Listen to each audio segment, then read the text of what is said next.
मुख्यमंत्री एकनाथ शिंदे यांच्या उपस्थितीत पक्षप्रवेश झालेला आहे. शिवसेनेत पहिली प्रतिक्रिया काय असेल? आज माननीय महाराष्ट्राचे उपमुख्यमंत्री श्री एकनाथ शिंदे साहेब आज जो प्रवेश झाला, आज एक नवीन ऊर्जा भेटली आम्हाला सर्वांना कार्यकर्त्यांना काम करायला, एक नवीन उमंग भेटली की ज्यांनी एक आशा की बाबा प्रभागामध्ये जे काम एवढे वर्ष अडलेलं ते काम पूर्ण करायला आम्हाला एक ताकद भेटली आम्हाला. इतके वर्ष पण मनसे पक्षात तुम्ही कार्यरत होता, किती कठीण होता हा निर्णय पक्ष सोडण्याचा, आणि असं का घडलं तुम्ही मनसे पक्ष सोडून शिवसेनेत प्रवेश केला? नाही, अक्षरशः आत्ताही आम्ही म्हणजे काळजावर दगड ठेवून आम्ही हा निर्णय घेतलेला आहे.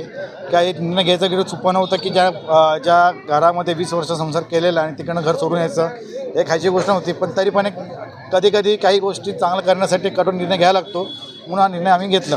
मनसे पक्षावर कुठली तुमची नाराजी होते का, किंवा नेत्यांवर काही नाराजी होती? नाही, माझा कुठलाच पक्ष आपला मनसेवरती किंवा कुठल्या नेत्यांवरती काही नाराजगी नाही आहे.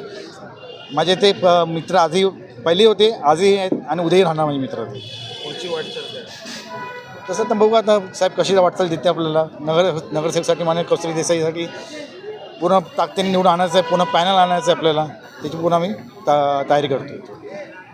राजीनामा दिल्यानंतर अशीही चर्चा होती की आपण भाजपमध्ये प्रवेश करणार असल्याची चर्चा होती. आता शिवसेनेत नेमकं त्या चर्चांना कसं होतं? ना, माझं पहिल्यापासून आमचं म्हणजे मी असं बोललो की आमचं जेव्हा त्या दिवशी निर्णय ठरला की राजीनामा द्यायचा, माझ्या कार्यकर्त्यांनी बैठक झाली, तर सर्व कार्यकर्त्यांचं जे आम्ही एकत्र चर्चा केल्यानंतर आणि प्रभागामध्ये आम्ही चर्चा केल्यानंतर एकच झालं नाव आपण शिवसेनेत घ्यायचं, त्याच्या नाव त्या हिशोबाने आम्ही शिवसेनेत प्रवेश घेतो.